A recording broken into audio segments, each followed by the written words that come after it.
Olá, amigos, tudo bem? Bem, espero que sim. Estamos de volta aqui então para darmos continuidade à nossa leitura e estudo do Evangelho segundo o Espiritismo, ok? Nos encontramos então no capítulo de número 17, cujo título é Muitos os chamados e poucos os escolhidos. E nos encontramos então na parte que fala a porta estreita. Na segunda parte, aqueles que estão chegando aqui pela primeira vez, sejam muito bem-vindos. Espero que gostem da nossa leitura e estudo. Quero informar a vocês que a nossa leitura e estudo aqui se fazem por aproximadamente 30 minutos. Sendo assim, quando o capítulo é longo, eu divido por partes, ok? E considero um estudo. Por quê? Porque eu dou as minhas opiniões sobre as informações que nossos irmãos espíritos nos trouxeram. Porque o Evangelho segundo o Espiritismo nada é a mais do que informações trazidas pelos espíritos, que eram o quê? Pessoas que viveram aqui na Terra, que faziam parte da pátria espiritual naquela época, em 1860 e pouco. Ok? Então vamos lá. A porta estreita, segunda parte. Entrai pela porta estreita, porque a porta da perdição é larga, e o caminho que a ela conduz é espaçoso, e há muitos que por ela entram. Como a porta da vida é pequena, como o caminho que ela conduz é estreito, e como há poucos que a encontram. Quem falou isso foi Mateus. Está no capítulo 7, 13 e 14. Número 4. Alguém lhe tendo feito essa pergunta: Senhor, haverá os que se salvam? Ele lhes respondeu: Fazei esforços para entrar pela porta estreita, porque eu vos asseguro que vários procurarão por ela entrar e não o poderão. E quando o pai de família tiver entrado e fechado a porta, e que vós, estando do lado de fora, começardes a bater, dizendo: Senhor, abre-nos, ele vos responderá: Eu não sei de onde sois. E então recomeçareis a dizer: Comemos e bebemos em vossa presença, e vós ensinastes em vossas praças públicas. E ele vos responderá: Eu não sei de onde sois. Retirai-vos de mim, todos vós que cometeis a iniquidade. Bem, ele está praticamente dizendo aqui, né, para aqueles que pregam muito a palavra, né, que ele fala assim: Eu não sei quem sois, então eu recomeçareis a dizer, né, que são os pregadores. Não estou falando de religião nenhuma, tá? Daqueles que pregam. E os pregadores falam assim: Comemos e bebemos em vossa presença, e vos ensinastes em nossas praças públicas. Quer dizer, ficaram pregando, né? E ele vai responder: Não sei quem vocês são, vocês pregaram iniquidade, mete o pé daqui. É bem mais ou menos por aí que ele está falando. E ele continua: Será então que haverá pranto e ranger de dentes, quando vereis que Abraão, Isaque, Jacó e todos os profetas estarão no reino de Deus, e que vós outros sereis exortados para fora. Virão do Oriente e do Ocidente, do setentrião e do meio-dia, os que terão lugar ao festim no reino de Deus. Então aqueles que são os últimos serão os primeiros, e aqueles que são os primeiros serão os últimos. Quem falou isso foi São Lucas.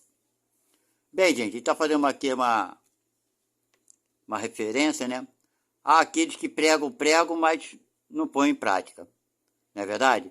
Então esses foram os primeiros a serem chamados, né?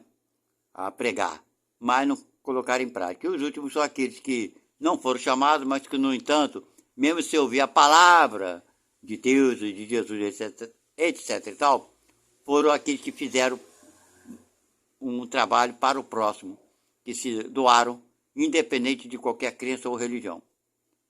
É por aí, ok? Vamos ao número 5. A porta da perdição é larga, quer dizer, ou seja, é fácil fazer o mal, né? Muito fácil. Porque as más paixões são numerosas, tá vendo? E o caminho do mal é frequentado pela maioria. É uma verdade, foi falado isso em 1860, e é uma verdade atual. A maioria quer o quê? O bem-estar, quer estar bem financeiramente e etc. E não mede esforços alguns para adquirir esse bem-estar, né? E então que se dane os outros. E por aí vai. E ele continua. A da salvação, a porta, é estreita, porque o homem que quer transpô-la deve fazer grandes esforços sobre si mesmo para vencer suas más tendências. E pouco a isso se resignam. É o cumprimento da máxima. Há muitos chamados e poucos escolhidos. Então, gente, eu acho que na atualidade não há quem não saiba. Até há, tudo bem, em número muito reduzido. Quem desconheça as palavras de Deus através de Jesus ou através de outros apóstolos, não importa. A palavra de amar ao próximo e fazer o bem. Não há quem não tenha um pouco desse conhecimento, ou aqueles que trazem isso intuitivamente, não é verdade? Mas, infelizmente, nós nos deixamos levar pelos prazeres, né? Pelas coisas do mundo. E aqui parece, às vezes, nos parece, que a pessoa, para alcançar o reino do céu, tem que ser um sofredor, tem que sofrer, tem que passar por humilhação, por não sei o quê. Nada disso. Nada disso. É mal interpretado. Até hoje é mal interpretado por nós, seres humanos, cristãos e etc e tal. Ninguém veio aqui para sofrer. Ninguém nasceu aqui para sofrer. Mas também não nasceu para fazer ninguém sofrer. Essa que é a diferença. Você veio aqui, nós viemos, todos nós viemos, para ter uma vida boa, ter uma vida tranquila. O que é uma vida boa, ao meu ver? É paz, é tranquilidade, é fazer o possível para ser útil, para contribuir com a sociedade, com o meio ambiente, com tudo. Isso é felicidade. Sabe? A felicidade na Terra, ela existe, basta a pessoa saber buscá-la e ir ao encontro dela. Porém, nós vamos exatamente no sentido oposto. Vamos para o ter. O ter é temporário, não adianta. O ser não é temporário, o ser é eterno. Então busque ser melhor, ser bom, ser pacífico, ser honrado, ser generoso. Isso é o ser. Então poucos buscam ser, a maioria busca ter. É claro que precisamos nos alimentarmos, ter um lar decente, o melhor possível, né? Nos esforçar para ter, não digo supérfluo, mas o necessário, né? O bem-estar da tua família, dos teus filhos, parentes, amigos, etc. e tal. Isso é necessário, mas com sabedoria, sem desespero, sem ambição, sem, para isso, prejudicar alguém para alcançar isso. Essa que é a nossa proposta. Então, se você tem uma vida simples, está se esforçando, eu quero ter um carro de R$1 milhão, qual o problema? Estude, se esforce. Você, para ter um carro de R$1 milhão, se você nascer numa família pobre, você tem que se esforçar para ter esse carro? Se você quiser tê-lo, não tem que se esforçar? Pois bem. É meritório isso? Lógico que é bacana, muito bacana. Mas para você alcançar o teu bem moral, você também não tem que se esforçar em se modificar moralmente? As propostas são iguais, meu amigo. Para adquirirmos aquilo que queremos ter ou ser, necessita de esforço. Mas nós não medimos nossos esforços para o ter, né? Infelizmente. Para ter, às vezes, nos perdemos, maltratamos, pisamos em alguém, fazemos coisas erradas com os outros para obter certos cargos e por aí vai. Não medimos as consequências quando queremos ter. Mas quando queremos ser, medimos as consequências. Não queremos abrir mão disso ou daquilo, do nosso tempo, do nosso esforço, do nosso sacrifício, da nossa dedicação, do nosso amor. Nada disso queremos, né, colocar em nossa vida para alcançarmos as coisas morais. E Jesus nos falou tanto sobre isso. Ninguém veio ao mundo para sofrer, isso é engano. Sofrimento é uma opção, já falei isso várias vezes. A dor não é opção, mas o sofrer é uma opção. Ok? A dificuldade não é sofrimento. Agora sim, se torna um sofrimento para aquele que não tem resignação, para aquele que não tem entendimento, para aquele que não tem aceitação. Aí se torna sofrimento. Aí ele diz que sofre, mas não é assim. Nem todo mundo passa pela mesma dificuldade e diz que está sofrendo. Só alguns. Ok? Então, vamos lá. Dar continuidade, né? E ele continua aqui no final.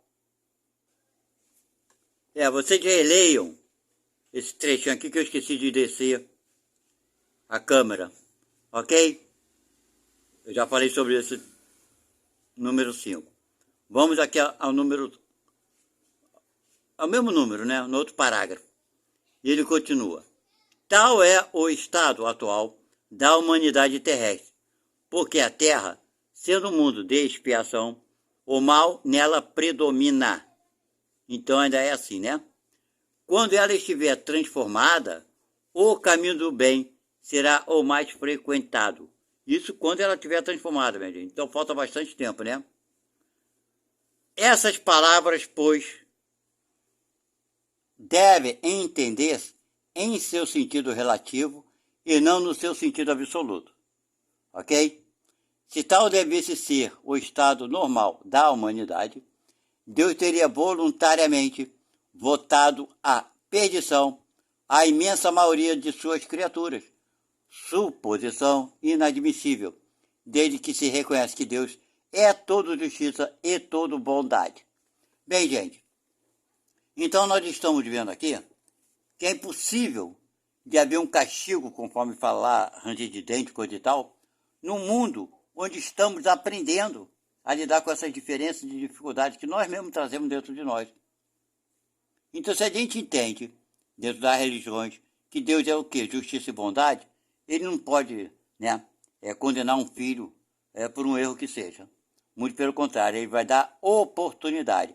As pessoas pensam que salvação é ser perdoado de todos os seus erros. O perdão de Deus não é o perdão do ser humano que a gente entende, né? Esse perdão que tipo, fez, tá tudo bem, a gente esquece. Não, não é assim. Deus guarda, também não guarda. Mas sim, se você cometer um erro, você deve fazer o bem para quem você causou mal. Simples assim. Então, Deus que nós temos, por ser de justiça, é de bondade, permitindo a cada um de nós que repare seus erros. E aquelas pessoas com quem causamos o mal, que elas sejam beneficiadas por nós, para ela um dia entender isso, que nós a ajudamos porque nós a sacaneamos, vamos falar assim a palavra certa, para todo mundo entender, e ela então fala, tá bom, você me fez o bem, já que tu fez o mal, fez o bem agora, tá tudo certo, eu te perdoo. Esse é o grande propósito da humanidade, ok? Então vamos continuar. Mas de que ações, de que ações ruins esta humanidade poderia se tornar culpada para merecer uma sorte tão triste em seu presente e em seu futuro, se ela estava inteiramente relegada na terra e se a alma não tivesse tido outras existências? Por que tantos entraves semeados em seu caminho? Está vendo aí? Por quê? É uma pergunta, né? Nós viemos para um mundo de prova e expiação, Deus nos botou aqui pela primeira vez aqui para um mundo tão ruim desse. Que lógica teria, né? Deus nos criar para sofrer. Não seria nem justo, né? Nem bondade. Então, só vendo, observando essa ideia de Deus justo e bom, poderíamos entender todo o resto. Se você não vê um Deus bom e justo, você não entende mais nada. Você não aceita mais nada. Essa que é a verdade. Né? E ele continua. Por que essa porta tão estreita que é dada ao menor número transpor, se a sorte da alma está fixada para sempre depois da morte? Quer dizer, se existe só uma vida, né? Então ela se ferrou, não conseguiu passar pela porta estreita, só fez besteira e danou-se, está ferrada, né? E ele continua. É assim que a sorte da alma está fixada. Não, peraí. É assim que, com a unicidade, quer dizer, uma só existência, né? Com uma unicidade da existência, se está incessantemente em contradição consigo mesmo e com a justiça de Deus. Pode haver justiça, não é verdade? Com a anterioridade da alma e a pluralidade dos mundos, o horizonte se amplia.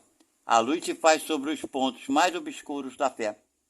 O presente e o futuro são solidários com o passado. Então somente pode-se compreender toda a profundeza da verdade, toda a profundeza, toda a verdade e toda a sabedoria das máximas do Cristo. Então, meus irmãos, se você não entende, se a gente não consegue entender isso, do resto fica tudo mais difícil. As pessoas vão se entregar ao ter com facilidade, porque é só uma existência só. Depois que eu morrer, Deus que se vire, eu vou para qualquer lugar. Só que não é assim, né? Porque se assim fosse, Deus não seria nem justo nem bom.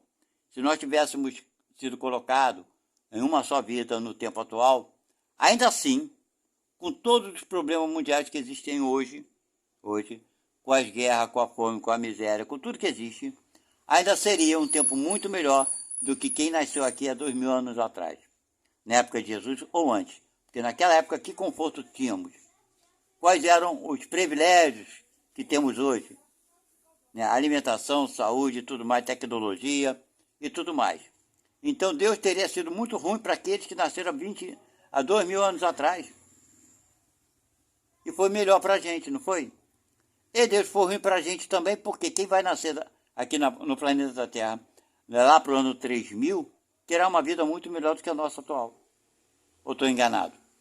Então Deus está sendo bom para a gente? Também não. Está sendo melhor para aqueles que vão vir, né, no futuro. Então, minha gente, se nós formos pensar sempre em bondade e injustiça de Deus, a gente vai cair sempre na mesma coisa, que ninguém está aqui pela primeira vez de passagem. Que ninguém veio aqui para sofrer. Ninguém veio aqui para sermos obrigados a sermos bons. Não, nós estamos aqui obrigados a evoluir. Por que somos obrigados? Se você não quiser evoluir, o problema é teu. É uma obrigação? Podemos até dizer que sim, porque necessariamente você vai querer ter uma vida melhor. Se você nasce pobre, você vai querer comprar uma bicicleta, trabalhar para isso. Depois que tiver a bicicleta, você vai trabalhar para ter um carro, e depois para ter isso e ter aquilo, e por aí vai. Da mesma forma, a condição da tua vida social, se você quiser ter amigos, tu vai ter que tratar bem os amigos e fazer bem os outros. Ou estou enganado? Ou você vai querer viver isolado do mundo e de todos? Qual o teu propósito de vida? Seja como for, meu amigo, minha amiga, nós nascemos para evoluir. Seja como for, evoluir intelectualmente ou moralmente, de uma forma ou de outra. Ninguém consegue nascer quando tem uma consciência que já está, que é um ser, né? Que a criança bebê não tem consciência disso, claro que não. Mas depois de uma certa idade começa a se questionar o que ela quer da vida, o que ela não quer. Então, eu queria saber de algum ser que tenha nascido e quando teve essa consciência decidiu ficar sentado e não fazer nada e aguardar a morte. Se existe alguém que tenha feito isso, realmente é uma grande novidade. Eu acho que esse ser não existe. Mas vamos dar continuidade então? Agora, o título é Aqueles que dizem Senhor, Senhor, não entrarão todos no reino dos céus. Então vai lá, número 6. Aqueles que dizem Senhor, Senhor, não entrarão todos no reino dos céus, mas somente entrará aquele que faz a vontade do meu Pai que está nos céus. Vários me dirão naquele dia, Senhor, Senhor, não profetizamos em seu nome, quer dizer, os pregadores, como ele falou naquele capítulo anterior, não expulsamos os demônios em vosso nome, e não fizemos vários milagres em vosso nome. E então eu lhes direi claramente, retirai-vos de mim, vós que fazeis obras de iniquidade. Quem falou isso foi São Mateus. Então muita gente usa da religião, né, para se promover, para ganhar dinheiro e por aí vai. E número 7. Todo aquele, pois, ouve estas palavras que eu digo e as e as pratica, será comparado a um homem sábio, que construiu sua casa sobre a rocha. Quer dizer, tá vendo? Todos aqueles que ouvem estas palavras que eu digo e as pratica. Isso que é importante. E logo, ele continua, e logo que a chuva caiu, e que os rios transbordaram, que os ventos sopraram e se abateram sobre essa casa, ela não tombou, porque estava fundada sobre a rocha. Mas todo aquele que ouve estas palavras que eu digo e não as pratica, tá vendo a diferença? Será semelhante a um homem insensato que construiu sua casa sobre a areia. E logo que a chuva caiu, que os rios transbordaram, que os ventos sopraram e se abateram sobre essa casa, ela ruiu e sua ruína foi grande. Quem falou isso foi Mateus. Então é mais ou menos isso, gente. A gente prega, fala de Deus, fala da bondade de Jesus, fala de uma porção de coisas, mas não pregamos, não passamos da pregação e não colocamos em prática em nossas vidas. Não é verdade? Então, a prática, não adianta falar, né? Abre os olhos dos outros. Precisamos primeiro abrir os nossos próprios olhos. Que um conhecido meu, quer dizer, meu cunhado, ele falava muita coisa que eu admirava nele. Bem, enfim, ele falava assim, uma vez ele falou para mim, Deus fez a gente perfeito. Botou nossa boca perto de 2 ouvidos, ou seja, 2 ouvidos para ouvir primeiro, né, a nós mesmos aquilo que falamos, que nós não prestamos atenção naquilo que falamos, né? Queremos falar para os outros, mas não prestamos atenção naquilo que falamos, que na maioria das vezes é para nós mesmos. Somos os primeiros a ouvir aquilo que pronunciamos, e nós não prestamos atenção nisso. Então, meu irmão, é uma reflexão, né, que eu trago para sempre comigo, e sempre me lembro desse meu cunhado, com muito carinho, entendeu? Porque realmente nós falamos muito e praticamos pouco, né? Não ouvimos aquilo que falamos, aquilo que pregamos. Temos que parar para pensar sobre isso. Número 8. Aquele, pois, que violar um desses menores mandamentos e que ensinar os homens a violá-los, será considerado no reino dos céus como o último, mas aquele que os executar e ensinar será grande no reino dos céus. Tá vendo? Está reafirmando. Quem pratica será auxiliado mais rapidamente. Número 9. Todos aqueles que proclamam a missão de Jesus dizem, Senhor, Senhor, mas de que serve chamá-lo mestre ou senhor, se não lhe seguem os preceitos? São cristãos aqueles que o honram por atos exteriores de devoção e sacrificam ao mesmo tempo ao orgulho, ao egoísmo, à cupidez e a todas as suas paixões? E ele continua, são seus discípulos aqueles que passam dias em prece e não são com isso nem melhores, nem mais caridosos, nem mais indulgentes para com os seus semelhantes? Quer dizer, basta dizer que acredita em Jesus, nos seus ensinamentos, pereré, parará, mas que com tudo isso não faz essas pessoas melhores? Basta isso? Não, não basta, né? Ele continua. Não, porque assim como os fariseus, eles têm a prece sobre os lábios e não no coração. Com a forma eles podem se impor aos homens, mas não a Deus. Em vão dirão a Jesus, Senhor, nós profetizamos, quer dizer, ensinamos em vosso nome, expulsamos os demônios em vosso nome, bebemos e comemos convosco. Ele lhe responderá, eu não sei quem sois, retirai-vos de mim, vós que cometeis iniquidade, vós que desmentis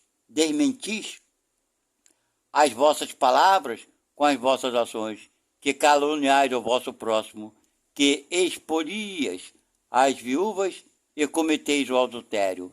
Retirai-vos de mim, vós cujo coração destila óleo e fel, vós que derramais o sangue dos vossos irmãos em meu nome, que fazeis correr as lágrimas em lugar de secá-las.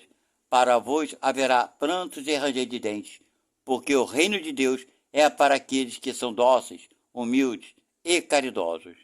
Não espereis dobrar a justiça do Senhor pela multiplicidade das vossas palavras e das vossas genuflexões. O único caminho que vos está aberto para encontrar graça diante dele é a prática sincera da lei de amor e de caridade. Então, né, gente, não adianta falar e não praticar, não é verdade? E ele continua: as palavras de Jesus são eternas, porque são a verdade.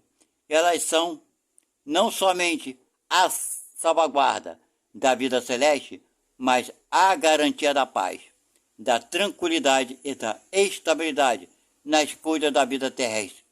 Por isso, todas as instituições humanas, políticas, sociais e religiosas que se apoiarem sobre as suas palavras serão estáveis, como a casa construída sobre a pedra. Os homens as conservarão, porque nelas encontrarão a sua felicidade. Mas aqueles que as violarem serão como a casa construída sobre a areia. O vento das revoluções e o rio do progresso as carregarão. Então, minha gente, seja como for, toda a verdade é plena, seja aqui, seja do outro lado, seja para onde nós formos. Ok? A verdade do homem é transitória, é passageiro, porque novas verdades nos aparecerão, novas conquistas acontecerão na terra. Porém, a verdade de Deus, ela é plena. Essa não se modifica com os costumes dos homens. Ela pode ampliar o nosso conhecimento de Deus. Certo? A conquista do homem nos amplia. A intelectualidade nos faz compreender melhor as coisas. Mas para isso precisamos nós querermos fazer isso. Não basta somente entender, basta querermos. Como podemos fazer isso melhor? Pensando, fazendo perguntas em nossas mentes, dialogando com companheiros, né? Colegas, etc e tal. Podemos fazer isso? Sim, podemos. Ampliar essa visão para entender melhor, né? Tudo isso que nos ocorre e principalmente que ninguém veio aqui no mundo para sofrer. Ninguém veio no mundo para ser bonzinho. Nós viemos no mundo para sermos felizes, né? Ter uma boa vida social, ter uma boa condição financeira, ter tudo isso, mas tudo com equilíbrio. Porque com equilíbrio é uma felicidade interna, é uma paz interior. Essa não se acaba. Ok? Vamos ficando por aqui então. Já estamos chegando aí perto dos nossos 30 minutos. Espero que tenham gostado, né, do que estudamos hoje. E qualquer opinião, fiquem à vontade para expressá-la. E qualquer pergunta que queiram fazer, também fiquem à vontade. E eu responderei dentro daquilo que eu possa conhecer claro e evidente. Ok? E eu teria o maior prazer de responder a cada um de vocês. Fiquem na paz de Deus. Até a próxima. Tchau. Fui.